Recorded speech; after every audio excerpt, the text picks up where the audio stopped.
He said to live is to suffer. That's right in a lot of cases.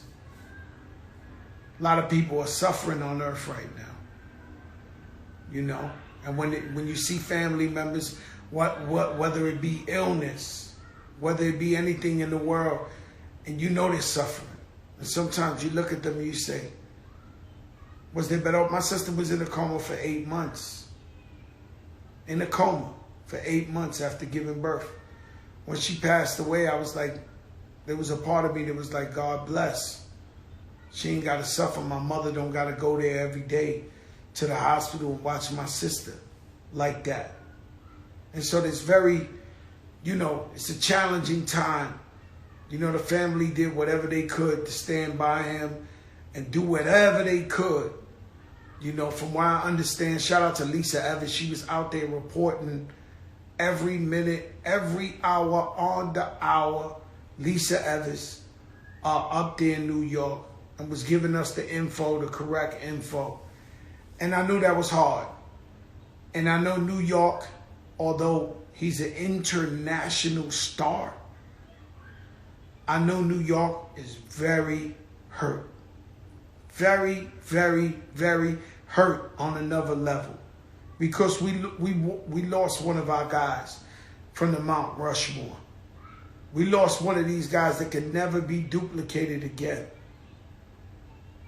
And for the youth, if you don't know about DMX, you need to look into it, man. You need to look into a brother who came from nothing and built an empire, who started acting and had like movie picture deals.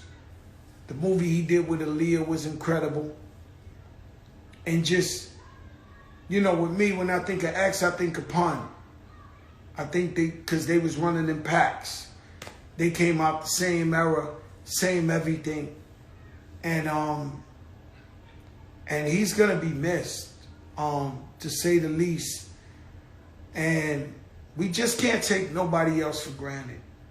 Anybody else in your family, any friend you really love, holler at them, man. Let them know you love them. You know, that's the biggest thing, you know. That's the biggest thing about this whole thing. You know, we wonder, as much as we love DMX, did he know we love him that much?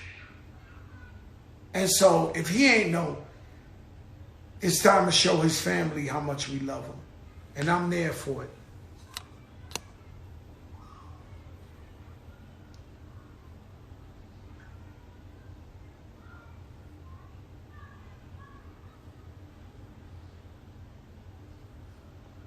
People.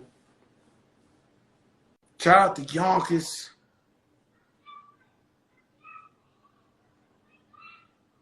You lost a real one, man. Shout out to Yonkers. You know Ted Smooth coming up real soon. And we just gonna let that music vibe out. See, guys, don't request if you ain't ready. Be ready. Yeah, shout out to the Locks. Shout out to Dragon. Shout out to the whole Rough Riders.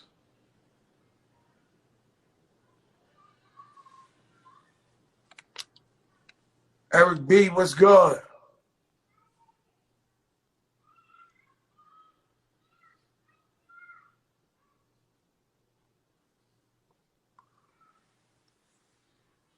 Scorpio, Mr. Ness, I love you.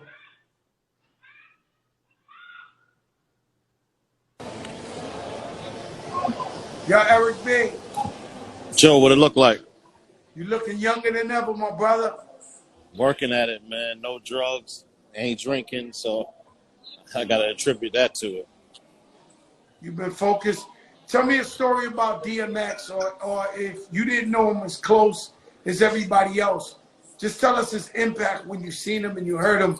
You know, you come from the legendary Eric B. and Rakim, the God Rakim, one of the greatest rappers ever.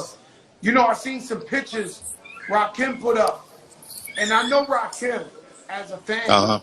His glow and his smile to take this picture with DMX, these pictures were really, really serious. Like, he really loved X. So could you tell me about X What did he do for the hip hop game? I mean, X is one of those guys. I've watched it. He wears his. I've seen what you posted. He wears his emotions on his sleeve. And one thing about X, if he loved you, he'll take his right arm off and give it to you. So everything that you've seen, whatever you heard on the records, whatever you've seen in person is what you got. He's never been a fake person. If he liked you, he liked you. If he loved you, he overloved you. And, you know, I tell everybody, X is one of those guys that you would want him to be one of your relatives. At the 11th hour, he's always going to be there for you, no matter what. Through his darkest days, you know, he was always our brother, will always continue to be our brother. I know the struggles that he went through with alcohol and drugs. That doesn't matter to me. I knew X, the man, his heart, and what he would do for you. So, you know, a lot of people, I've seen a lot of idiots out there talking about why didn't people help him? You know, when you're dealing with that kind of addiction, you don't want help. You know what I'm saying? You got to help yourself. You know what I'm saying? You don't think that we all wanted to see X straight? You don't think we wanted him to die old and be 100 years old and die? Of course we did. Of course everybody talked to him, you know, about his drug abuse, you know, and stuff that he was doing. But, you know, at the end of the day, he had to stop doing that himself. And that's not for us to judge because he was our brother and somebody that we loved. You know what I'm saying? So a lot of these idiots, oh, people around him should have done this. People around him should have done that. X lived his life the way he wanted to live his life. You know what I'm saying? I mean, you know, I got a brother, same thing, right? And I'm sure he's watching, so I don't want to diss my brother in no way, shape, or form. But same thing, a million drug programs, a million lawyers, a million this, a million that.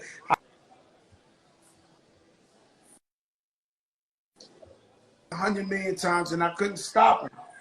And I was very, very upset with my brother because I always thought it was selfish of him until I realized it's an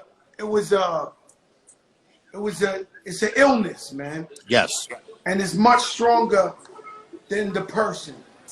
And as much as you want to stop, it's so overpowering that I've seen the smartest and the greatest minds fall victim to it. No, let me say something to you, Joe. My oldest brother was addicted to everything, and I'm not trying to throw him under the bus. He'll tell you that. And I took him on the road with me, and he stopped doing all of that stuff. And I attribute everything. Like, I learned how to read and write from my older brother. You know what I'm saying? So I love the ground that he walked on. But, you know, he had that bad addiction, but I never let him go. You know what I'm saying? I held him up in his darkest days, and I'll still continue to big my older brother up. I remember when I told him, oh, you know, I just want to ride motorcycles and sit in the garage and chase women like you. And he told him, right, he said, Eric, are you fucking stupid or something? He said, yo, sit here. He taught me how to read and write. Because, you know, when I was reading, when I was a little kid, I didn't want to read and write. I thought I knew everything. I could ride a motorcycle. You know, I'm 6, 7 years old. I can ride motorcycles, you know, in my sleep. And I thought that was the end-all, tell-all. And he sat me down, and he made me do my timetables every day, worked on my addiction. You know, I was talking, this is why I'm talking like a robot. I'm reading, yes, this is this. He said, you sound stupid as a motherfucker. So he taught me everything that I learned. So when somebody has a drug addiction like that, you got to ride with them. You know what I'm saying? And I love my older brother to death, man. And he'll tell you that. We talk about this all the time, Joe. And a lot of people ask me, they asked me last week to do some drug counseling. And I said, I can't do drug counseling. Why won't you come and talk to them? I said, because I never got high before, Joe. I don't drink, Joe. So if I go into a drug counseling place and I'm talking to people, it looks like I'm going like this. And I've never got high before. You know what I'm saying? So I turn down these things. I'll support my brothers in any kind of way I can, but I would never get in front of them and say, oh, what you're doing is the worst shit in the world and it's fucked up. Because it's an addiction, Joe. It's not you're getting high just to get high. They have a bad addiction, man. And we have to have this uncomfortable conversation, Joe, that we don't have. We're afraid to have this uncomfortable conversation. You know what I'm saying? It's taboo for us to talk about that. You know, it's taboo for us to talk about our uncle that has mental problems. We have to stop being afraid to have an uncomfortable conversation, and it's time for us to put it on the table. Yes, man. Y'all telling everybody, even though we do, but we got to start letting everybody know we love them. you know, and health is wealth. Take No, care of yourself, my brother. You know I love you. I'll talk to you soon, all right? definitely. I love you too. I've been making my calls too, Joe. So let's All keep right, my making these brother. calls all day. Let's Peace. keep making these calls. One love, E. All right. Love you, bro. And so, it's Eric B. from Eric B. and Rakim. Eric B. for president. And he's right, you know. And so, today was a serious one. And so what we got to do is uplift his memory, uplift his legacy. He was a real man. He was a positive soul on this earth. He helped tons and tons and tons of people he'd never meet in his life, through his spiritual work, through his words, and his music. Don't get it fucked up, man. I know y'all seen that video out there where he did like Woodstock, and it was like 2 million people out there singing all his shit. I mean, this guy was different. DMX could spit with the best of them. He had the anthems of all anthems. I mean, this guy, this ain't no, no disrespect, man. This a big one we lost. And so, hold on, let me see somebody here.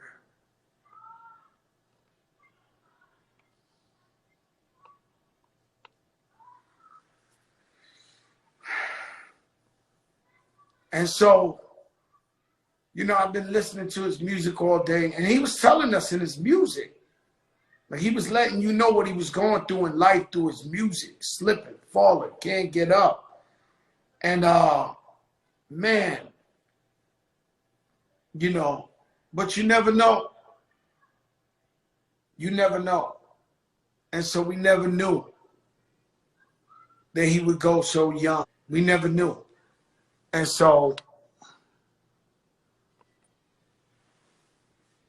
here we are. And me, I have a tough job, guys. Because, you know, y'all know me as Fat Joe the Rapper. Then y'all know me in the Big Big Show. And that, like I tell you all the time, doing this show has been like, good morning, Vietnam. Like when I tell you about the people who have passed in this last year due to this COVID, like Andre Harrell, everybody, I mean, man, the amount of people who has been passing away. This right here, talking to y'all right now, this shit is like, this real shit. And it's not easy. And so, like I said, we're going to continue to pray for his family, pray for his kids, his fiance. Years old. I'm about to be 50 this year, bro. Yo, Ted, let's take it to him for DMX. Let's celebrate his life. And let's go. Let's party with the people, man, because let's go through it. One time for X-Men, let's go. Yeah. One time for X-Men. Turn the music up. Make sure the music. We gonna run through the whole thing. Yo, Ted, you gotta turn that music up. You gotta turn that music up. Blow the speakers. We can't do that. This shit gotta be crystal clear. Right there. Just blow the speakers.